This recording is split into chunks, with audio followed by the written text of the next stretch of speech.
E hoje nós vamos para o capítulo 6 de Neemias. Irmãos, posso confessar uma coisa para vocês? Quando eu estava lendo o capítulo 6, e relendo, eu fui obrigado a fazer uma coisa: chorar.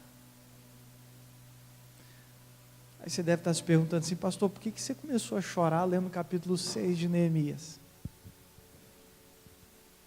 Eu comecei a lembrar da nossa vida. Você pode se sentar.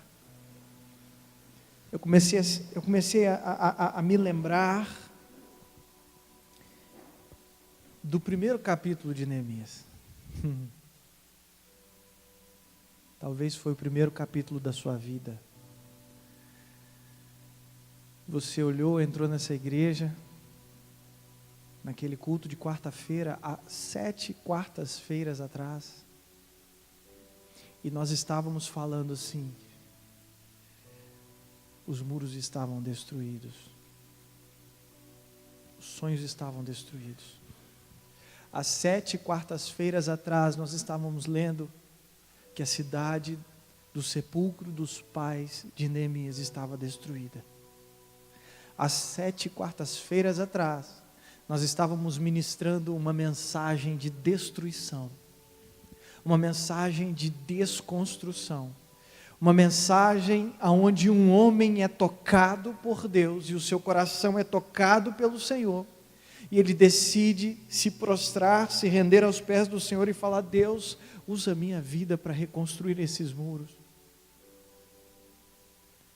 E talvez quando você entrou aqui há 7 quartas-feiras atrás, essa mensagem tocou no teu coração a ponto de você falar: Deus, existe algo na minha vida que precisa ser reconstruído. E nós começamos a caminhar no capítulo 2, caminhamos pelo capítulo 3, pelo capítulo 4, e o tempo foi passando, as oposições se levantaram, as oposições externas se levantaram, as oposições internas se levantaram, as nossas crises existenciais vieram no meio do caminho, porque não é fácil reconstruir. Não é fácil reconstruir. Reconstrução requer limpeza de escombro, reconstrução requer retirada de entulhos, reconstrução requer machucar as mãos, ferir as mãos, sangrar. E aí nós fomos para o capítulo 5, e o Espírito Santo começou a falar que existem inimigos não mais fora, existem inimigos dentro de nós, e eles querem nos boicotar, dizendo: você não vai chegar lá, você não vai conseguir, você não vai finalizar essa obra, você. Nós aprendemos que os maiores inimigos, eles não estão fora, eles estão dentro. E o povo de dentro, o povo que andava com Neemias, o povo que estava agarrado com esse homem, o povo que estava no mesmo propósito de reconstrução, esse povo começa a ficar chateado e murmurar. E assim somos nós. O tempo vai passando, a gente não vê muitas vezes o resultado, e muitas vezes quando nós olhamos, a vontade que nós temos é de murmurar, mas Neemias nos ensinou que nós precisamos ter um tratamento especial para esse tipo de problema. E aí eu quero chegar nesse capítulo 6 e falar para você, irmão, por que esse capítulo 6 arrancou lágrimas dos meus olhos.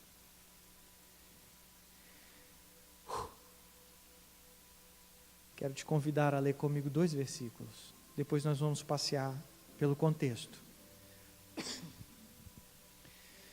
Uau, versículo de número 15.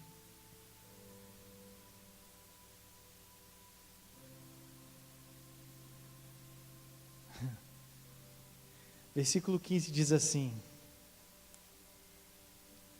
acabou-se, pois, o muro, aos 25 dias do mês de Elu, em 52 dias, diga assim, tem um final. Diga assim, a obra vai ser completada. Diga assim, hoje começa um novo ciclo na minha vida. 5 capítulos sem o muro estar pronto. 5 capítulos de lutas, 5 capítulos de batalha, 5 capítulos de renúncia, 5 capítulos de negociação, 5 capítulos de apaziguação, 5 capítulos, aí chega no 6º capítulo, no verso 15, ele diz: acabou-se, pois, o muro. Deixa eu te falar uma coisa, querida, eu não terminei ainda, porque nós vamos ler 2 versículos, mas só nesse versículo Deus falou comigo o seguinte: ei, quando você começa algo na sua vida, o ser humano, ele quer acabar logo, ele quer finalizar logo, ele quer bater logo o martelo, ele quer ver o resultado logo. E Neemias me ensinou que não é assim. Neemias me ensinou que é dia após dia, de glória em glória, de joelho dobrado em joelho dobrado, de oração em oração, de lágrimas em lágrimas, de sangue e sangue. Mas ele me conforta no capítulo 6, no verso 15, dizendo: a sua reconstrução, ela vai chegar no fim. E ele diz: acabou o muro, completaram o muro, as adversidades vieram, os inimigos vieram, eles estavam ali, mas acabou. Sabe, querido, eu não sei qual foi o propósito que você colocou na sua vida, desde o primeiro dia que nós começamos esse culto, estudando acerca de Neemias. Ainda tem muita coisa pela frente, mas eu quero dizer uma coisa para você, querido: não desiste no meio do caminho, porque a obra vai se completar na sua vida. Sabe, irmãos, o sangue vai sair nas suas mãos, as lágrimas vão correr no seu rosto, você vai pensar em desistir, as pessoas vão querer que você desista, o sistema vai pedir para você parar, e você vai dizer: não, foi Deus que fez, foi Deus que falou, eu não vou negociar, eu não vou abrir mão. O que Deus está falando com você, querido, é que essa obra que você se propôs a recomeçar, a reconstruir, ela tem um fim, você vai concluir. E no verso 16 ele diz: e sucedeu que, ouvindo todos os nossos inimigos, temeram todos os gentios, nossos circunvizinhos, e decaíram muito no seu próprio conceito, porque reconheceram que por intermédio e intervenção do nosso Deus, fizemos essa obra. Oh, querido, não é na força do teu braço, não é no teu QI, não é na tua inteligência, mas é por intervenção de Deus que você vai chegar no final. Pastor, eu cheguei aqui e o meu primeiro dia desse culto, dessa série de mensagens, eu estava como os muros de Jerusalém, eu estava caído, eu estava quebrado, eu estava sangrando, eu estava ferido, mas eu tenho algo para dizer para você: isso está chegando ao fim hoje. Irmão, é tempo de um novo ciclo na sua vida, é um novo tempo para você, é uma nova história para você. E ei, a glória não é sua, o louvor não é seu, a exaltação não é sua. O que você vai dizer para aqueles que vão ficar tristes com a sua vitória é que essa obra só se concluiu porque foi por intermédio, por intervenção do nosso Deus. Cristo em você, Cristo em nós, é a esperança da glória. Deus quer usar você, Deus quer intervir na sua peleja, Deus quer intervir na obra que você já começou na sua vida, irmão. Eu não sei o que é, mas eu sei de uma coisa: Ele quer intervir, Ele vai botar a mão dele, e quando Ele põe a mão dele, nada pode comprometer a obra de Deus.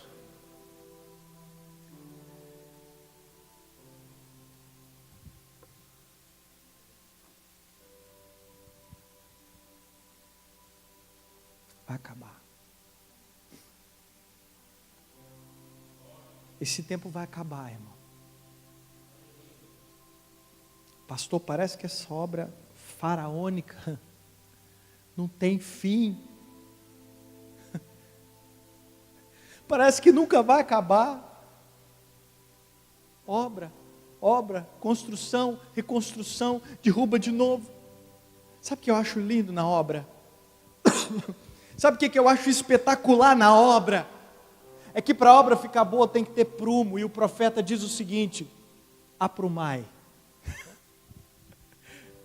Ande em retidão, fique reto diante de Deus. Para a obra funcionar e ficar de pé e não cair, tem que ter prumo. O que Deus está falando conosco nessa noite, querido, é que a obra vai concluir a partir do momento que eu aprumar a minha história, a minha vida.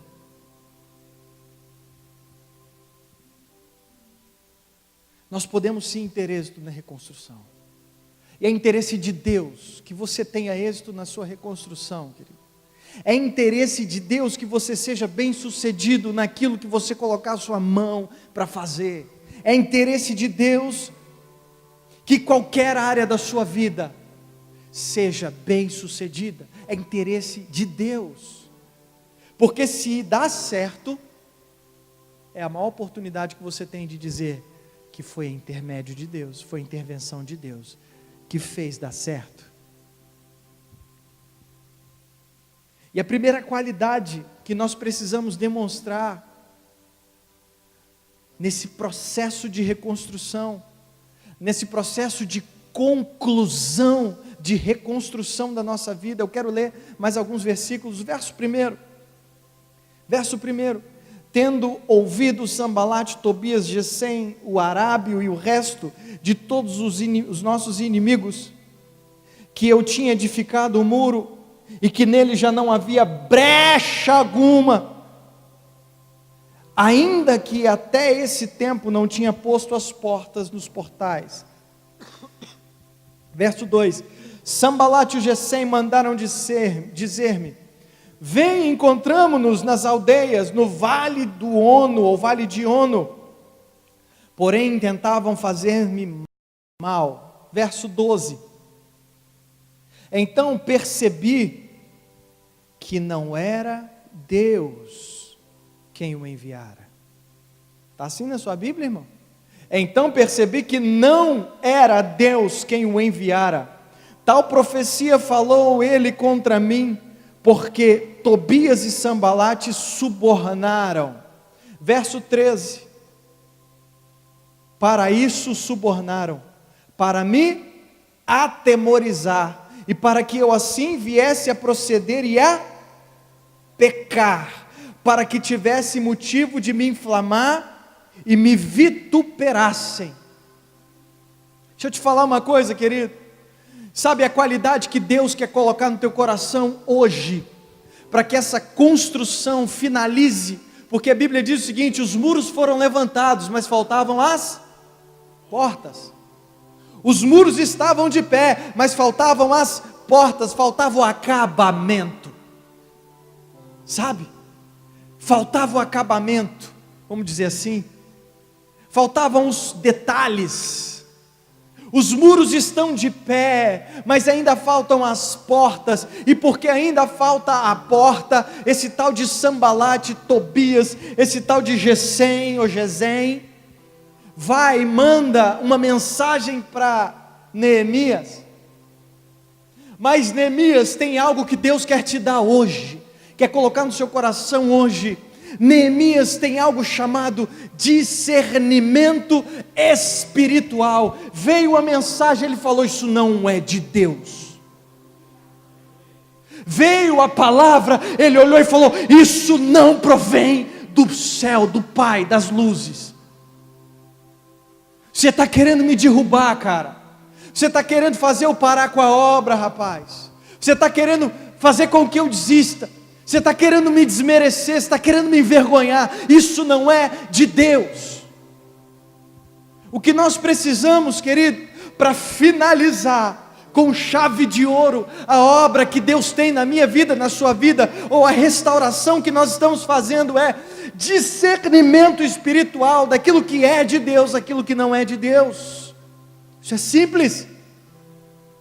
Isso é simples. Lá em 1 Coríntios capítulo 12, verso 10, Paulo nos fala acerca de discernimento de espírito. Precisamos discernir se aquilo que estamos ouvindo, se aquilo que estamos recebendo vem de Deus ou não.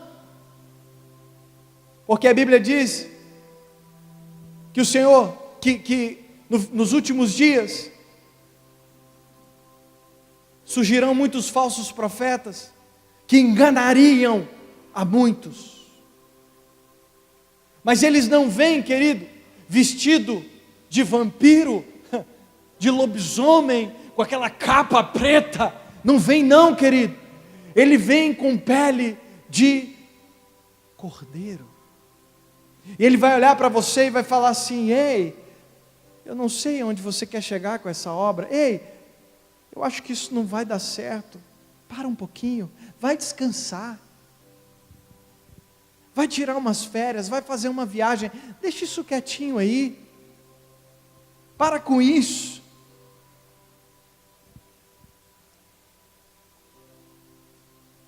Deixa eu te falar uma coisa, irmão.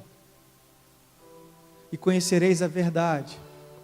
E a verdade vai te dar liberdade, vai te libertar. Quando esse povo chegar para você, para inflamar o teu coração, para tentar fazer você paralisar essa obra que você já começou, os muros já estão levantados, você está na fase final, irmão. Nós estamos na reta final. Algo extraordinário vai acontecer. Eu tenho certeza disso. Eu quero orar por você nessa noite,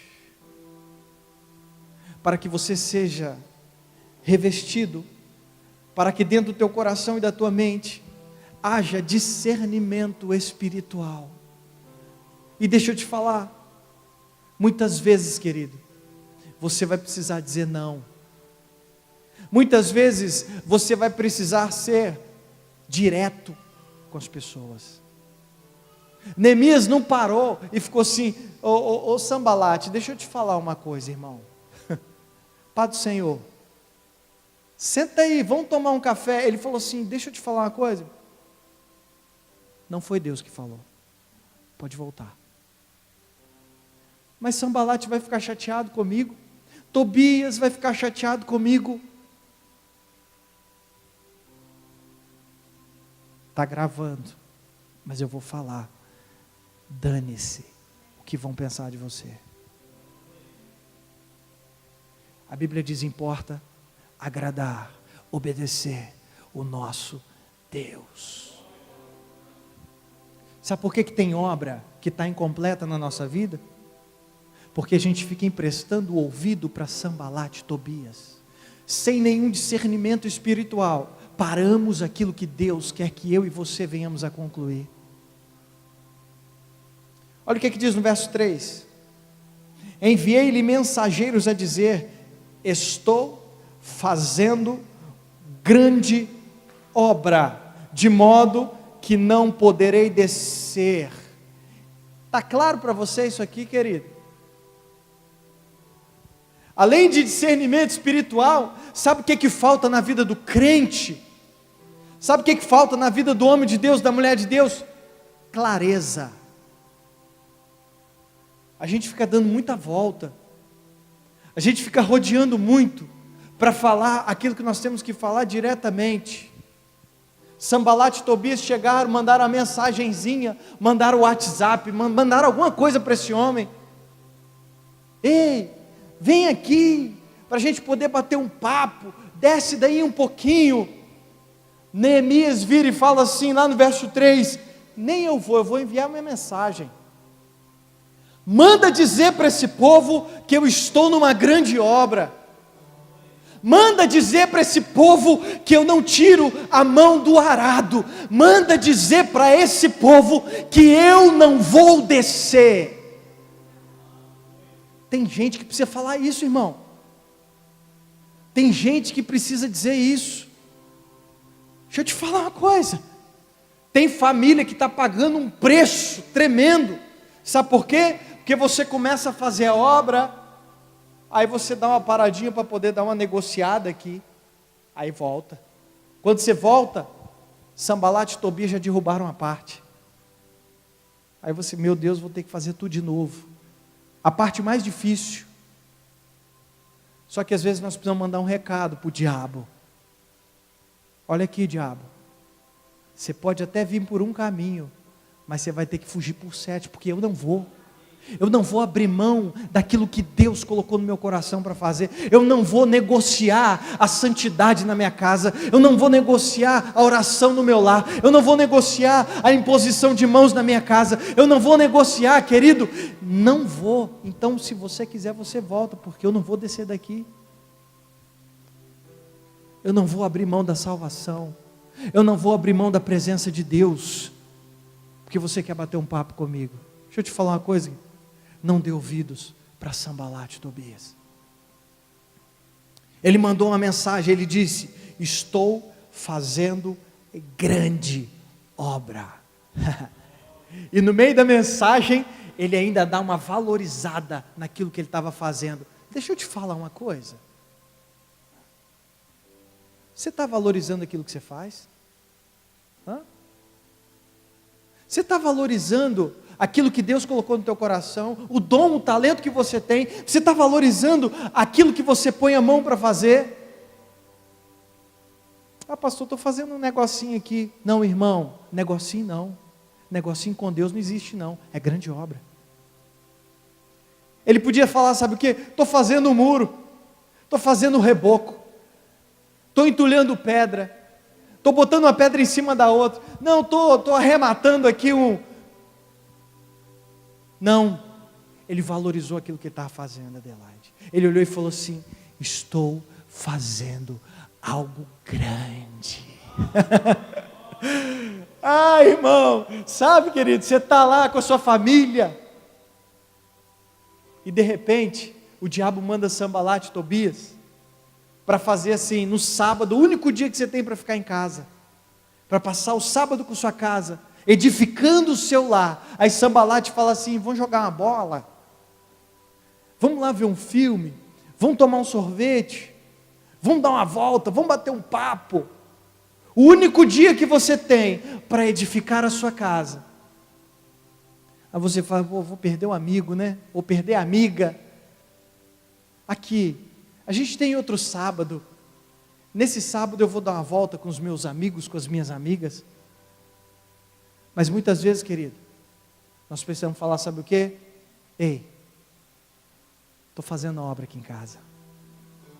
Eu estou valorizando a minha casa. Ô irmão, vai lá, outro dia a gente sai. Outro dia a gente toma um café. Outro dia a gente come um lanche. Outro dia, sabe por quê? Porque agora eu estou numa grande obra na minha casa. Eu estou abraçando os meus filhos, eu estou beijando a minha esposa, eu estou abraçando o meu marido, eu estou rindo, sorrindo, me alegrando. Eu estou fazendo nada com a minha casa, mas eu estou numa grande obra.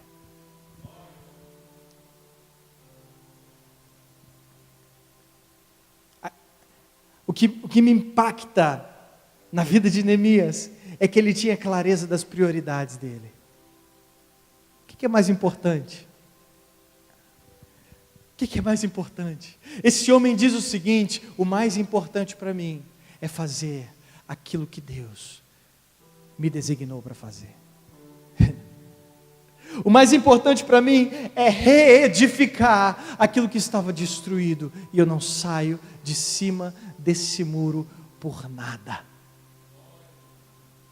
Não, mas vamos lá tomar uma água de coco na beira da praia, dar um mergulho, está muito quente, você está nesse muro aí, já tem alguns meses, alguns dias, mais de 50, você está cansado, ei, dá um tempinho. Não, eu não encerrei.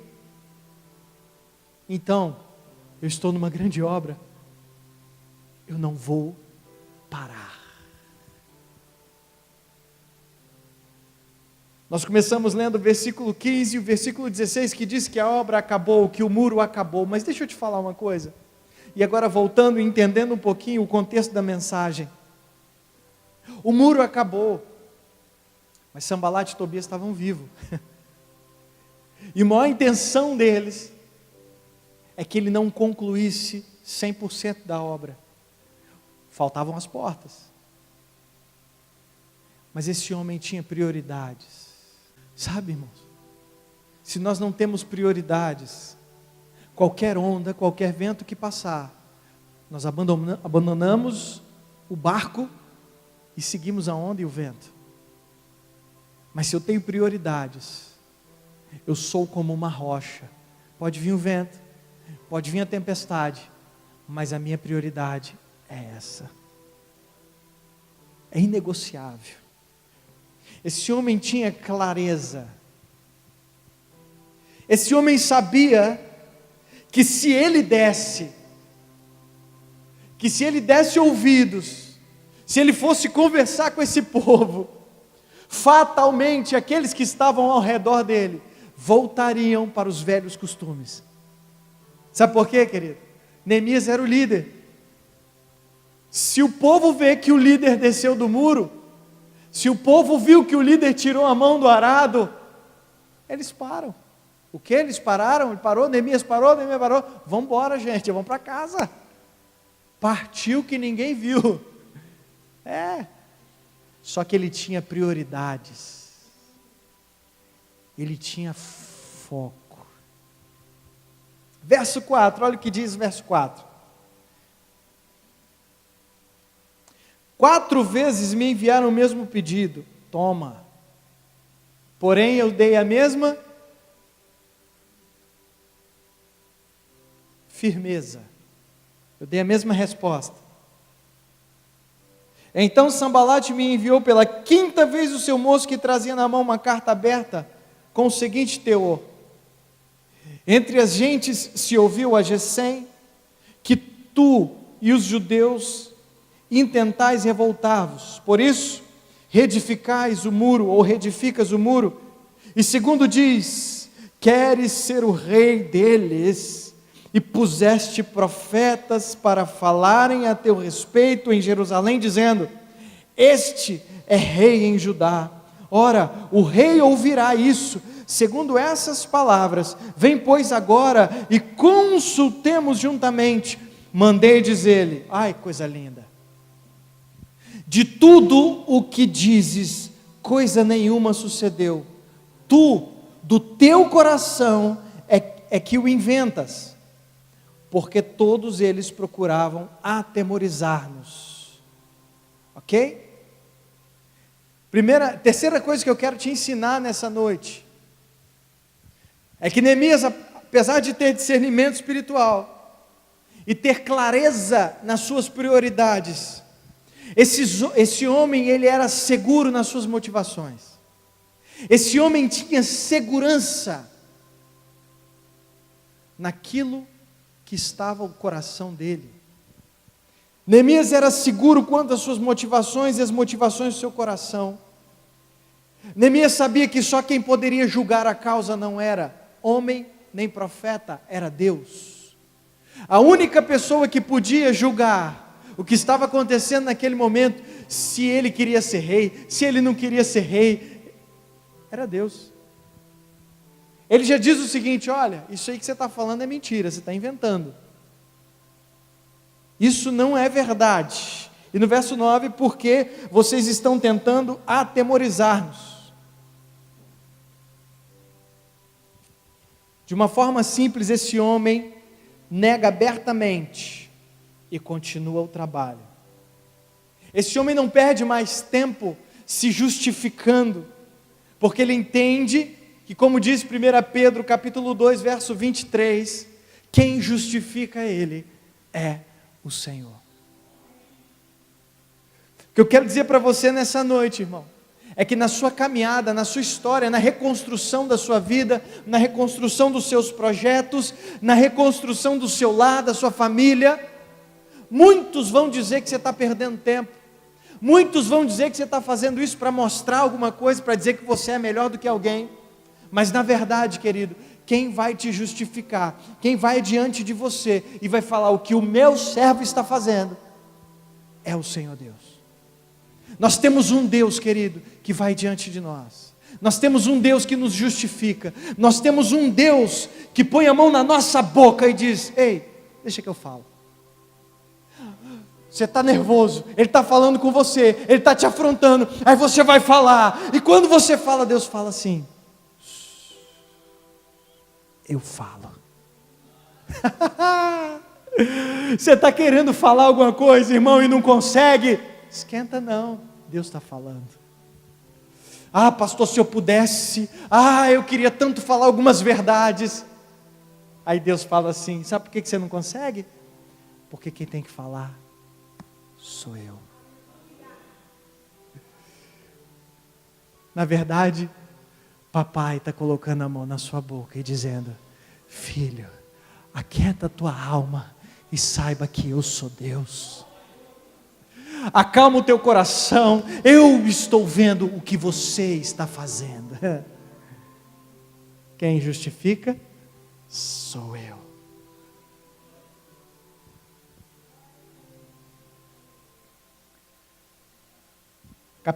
Verso 9 diz: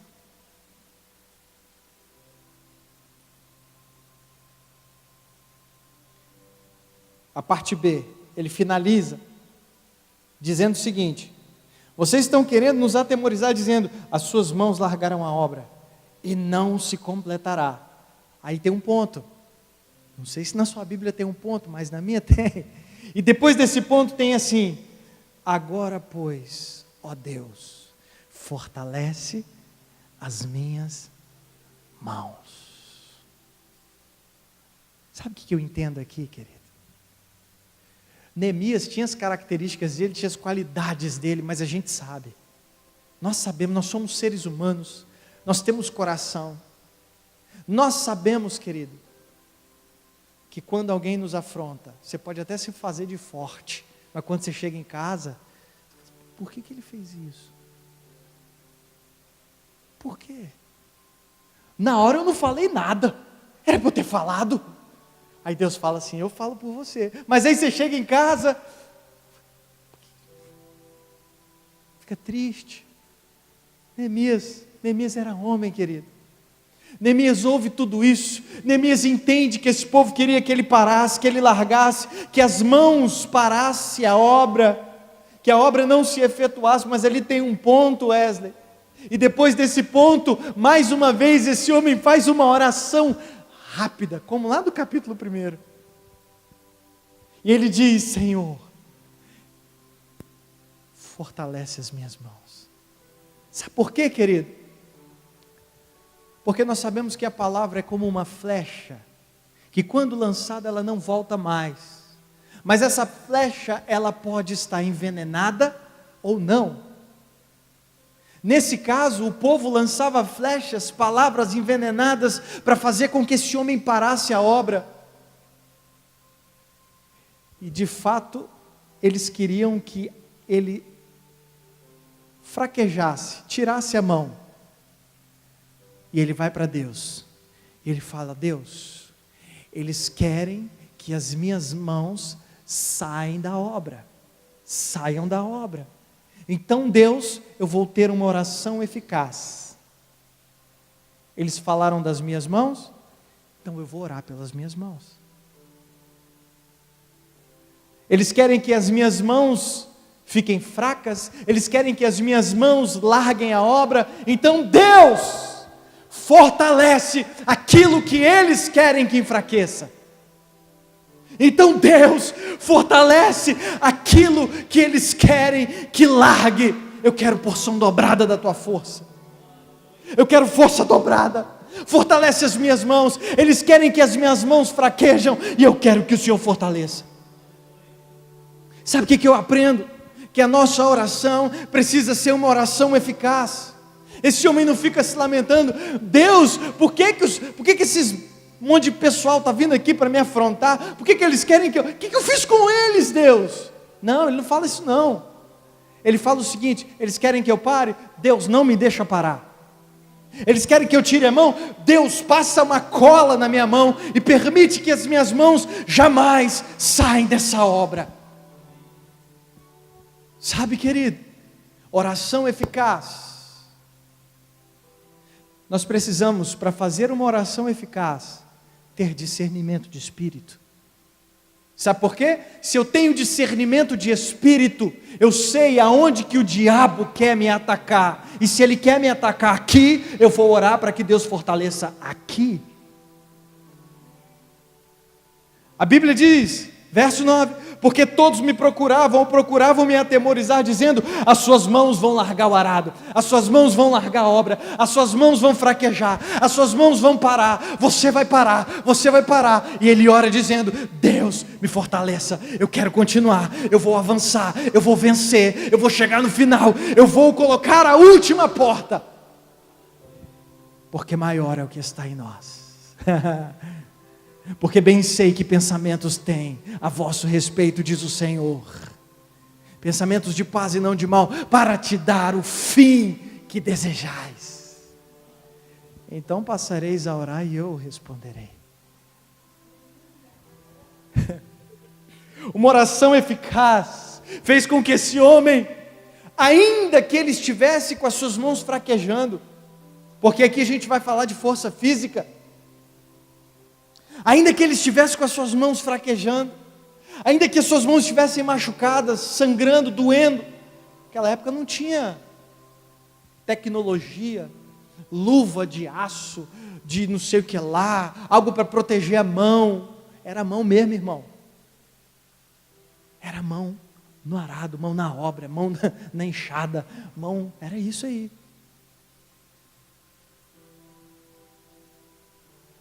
Sabe o que eu aprendo, querido?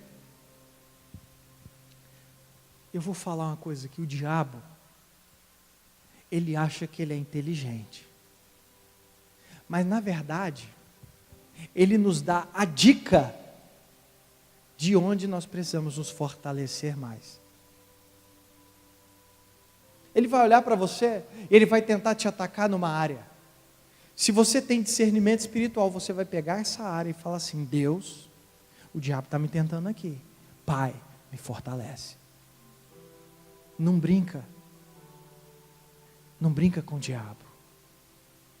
Ele vai tentando, vou jogar aqui, vou jogar ali, vou tentar aqui, uma hora eu pego. Só que a Bíblia diz, Romanos 16, 18 e 19, o Deus de paz esmagará Satanás. O lugar dele, irmão, não é olhando nos nossos olhos e nos afrontando. O lugar dele é aqui, debaixo dos nossos pés. Esse homem tem uma oração eficaz. E a pergunta que eu te faço nessa noite é: a sua oração tem sido uma oração eficaz ou o vale das lamentações? Quando você vai orar, parece que você está diante do muro das lamentações. Senhor, por quê? Senhor, ai, mas Jesus, me ajuda. Ai, eu não aguento mais. Ah, Senhor, aquilo. Ah, o meu marido. Ah, os meus filhos. Ah, Jesus. E Jesus está olhando para você e fala assim: filho, olha só.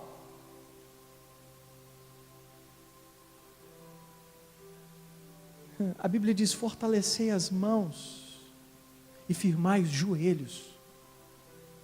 Se coloca de pé que eu quero falar com você. Para de usar o momento que você tem de oração para se lamentar e comece a usar o momento que você tem de oração para pedir a Deus que fortaleça a sua vida, que te dê mais gás para encarar o dia. Verso 10: tendo eu ido à casa de Samaías, filho de Delaías, filho de Meetabel, que estava encerrado, disse ele: vamos juntamente aonde? Vamos juntamente aonde? A casa de Deus, ao meio do templo, e fechemos as portas do templo, porque virão matar-te. Aliás, de noite virão matar-te. Porém eu disse: homem, como eu fugiria? E quem há como eu, que entre no templo para que viva? De maneira nenhuma, o quê? Entrarei. Então percebi que não era Deus quem o enviara. Tal profeta falou contra mim, porque Tobias e Sambalate pagaram a ele para falar isso. Por isso me subornaram para te subornaram para me atemorizar, e para que eu assim viesse a proceder e a pecar, para que tivessem motivo de me inflamar. Sabe o que ele está tendo aqui, querido? Só quem entrava no templo naquela época eram os sacerdotes. Ô Neemias, eles vão vir te matar. Sério? Sério? Deixa eu te falar, eu tenho um lugar seguro para você. Sério? Sério? Vamos lá para o templo, a casa de Deus. Casa de Deus, ele falou Deus. Sabe, irmão? Zezé de Camargo canta umas músicas que tem a palavra Deus, aí você quer ouvir porque tem Deus. É outro Deus, tá? Roberto Carlos fala também de Jesus. Outro Jesus. Então vamos lá, porque lá na casa de Deus você vai estar seguro. Aí Neemias fala assim: rapaz, você sabe qual é a responsabilidade de uma pessoa quando entra na casa de Deus? Você sabe quem tem autoridade e autorização de Deus para entrar no templo? Aquilo que eu não sou sacerdote. Perdeu mais uma vez. Só quem tem discernimento espiritual não cai na lábia do diabo. Vão querer dar uma de santo para você. Vão querer, porque aqui, olha o que a Bíblia diz aqui, ó. Então percebi que não era Deus quem o enviara, ponto e vírgula. Tal profecia vem de quem? Vem de profeta. Só que esse profeta era de Baal. E fala coisas concernentes a templo, a Deus, esperando que você caia. Então cuidado, irmão, quando alguém lançar sobre você uma profecia, quando alguém vir rodando, encostar em você e lançar uma profecia, pega a profecia e fala assim: Deus, como é que é isso aí? Me mostra aqui na tua palavra. Porque o Espírito está sujeito ao... Esse profeta pode não ser um profeta de Deus. O que eu quero dizer para você, querido, cuidado, porque vão querer te levar no meio do templo, vão querer falar para você fazer aquilo que é errado, dizendo que é certo. Não, vamos lá, Neemias, vamos para a casa de Deus, vai ter culto, vamos. E aí você chega e é fulminado. Mas esse homem tinha, primeira coisa, verso 1, verso 12, 1, 2, 12 e 13. Primeiro tema que nós falamos, esse homem tinha discernimento. Ele estava ligado em Deus, Deus ligado nele. Existia uma comunicação direta, a ponto desse homem tentar maquiar, tentar criar um cenário lindo para ele. E ele fala assim: o cenário é muito bonito, mas eu não posso fazer aquilo que eu não fui chamado para fazer. Eu não posso colocar a mão naquilo que eu não fui autorizado para colocar a mão. Esse homem era submisso à autoridade da palavra de Deus, que é a maior profecia que nós temos. Esse homem estava subordinado à palavra de Deus, às leis que estavam estabelecidas. Sabe, irmão, Deixa eu te falar uma coisa, maior do que a profecia é essa palavra. Eu já falei isso aqui. O profeta chega num nível que ele tem necessidade de profetizar, e aí entra o perigo, ok? Que aí ele pode dar lugar à carne dele. Então você precisa se sujeitar a Deus, se submeter a Deus. Como que Neemias tem a capacidade de dizer para ele: ei rapaz, eu não vou fazer isso, não foi Deus que falou isso, isso não é de Deus, isso é do diabo, porque ele conhecia a palavra, porque ele conhecia aquilo que era a regra, aquilo que estava escrito, aquilo que estava estabelecido. A Bíblia diz: errais por não conhecer as Escrituras e nem o poder de Deus. Mas hoje, irmão, Deus vai derramar sobre a sua vida discernimento, vai te dar discernimento de espírito, para que você não seja enganado por nada e por ninguém. Amém? Diga para o seu irmão assim: entre a palavra, diga para ele, entre a palavra, as emoções e o coração, fique com a palavra. Ok? Seja um cristão bereano, que ouve, pega o que ouviu e medita. E para finalizar, verso 14, lembra-te, meu Deus,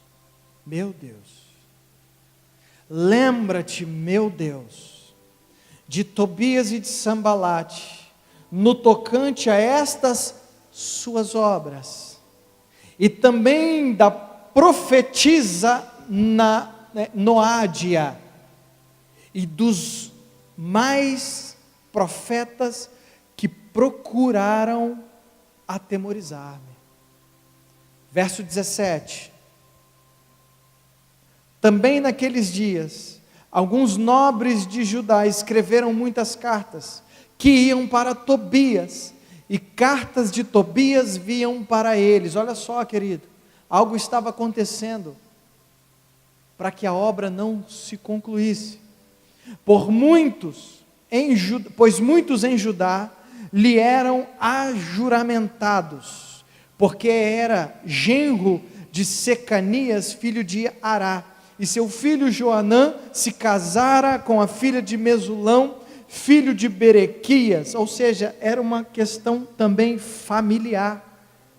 E por fim, verso 19, também das suas boas ações falavam na minha presença, e as minhas palavras lhe levavam a ele.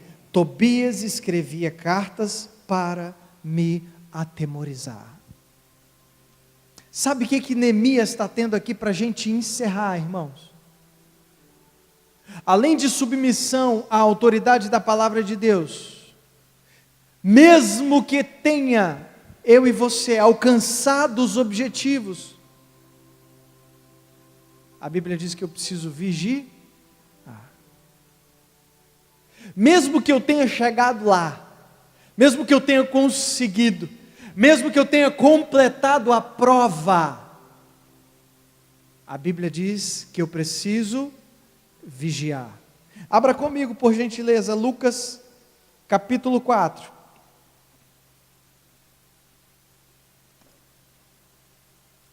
Lucas capítulo 4.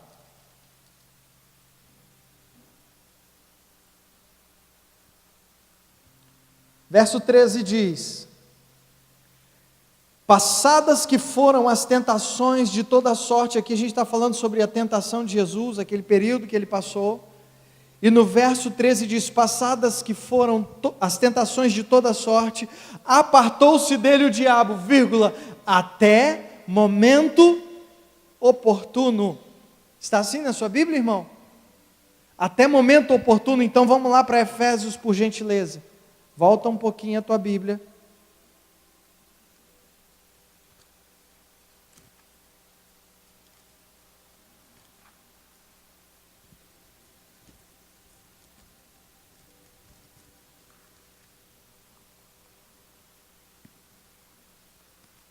Efésios.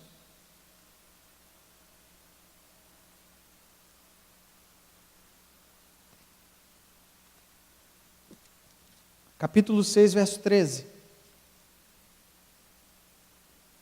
Portanto, tomai toda a armadura de Deus para que possais resistir no dia mau, e depois de ter vencido tudo, diga assim, vencido tudo, diga assim, finalizado a obra, permanecei inabaláveis. Em outras traduções, permanecei firmes. Diga assim, eu preciso vigiar. Diga assim, a obra finalizou, mas o diabo está aí. Diga assim, eu preciso vigiar. Eu preciso vigiar. Vamos ficar de pé?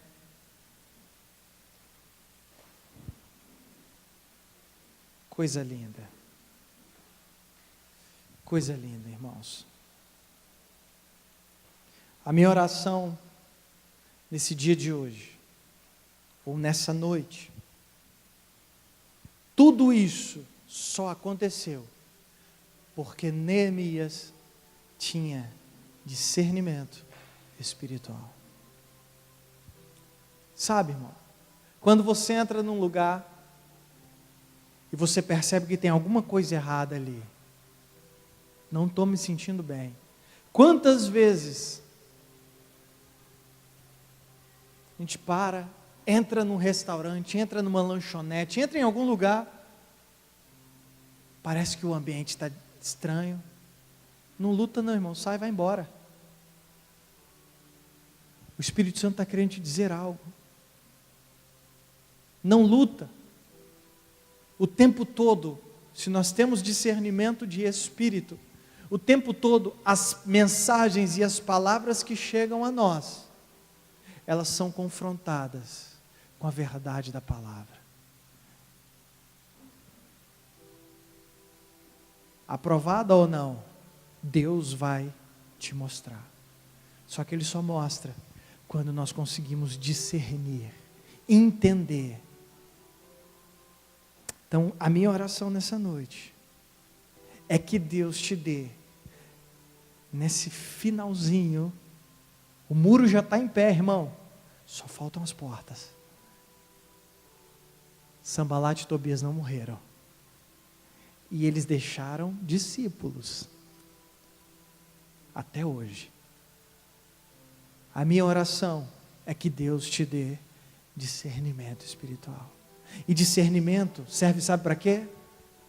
Para entendermos o que diz Deuteronômio. O que é certo e o que é errado. Agora, se você sabe fazer o bem e não faz, comete pecado.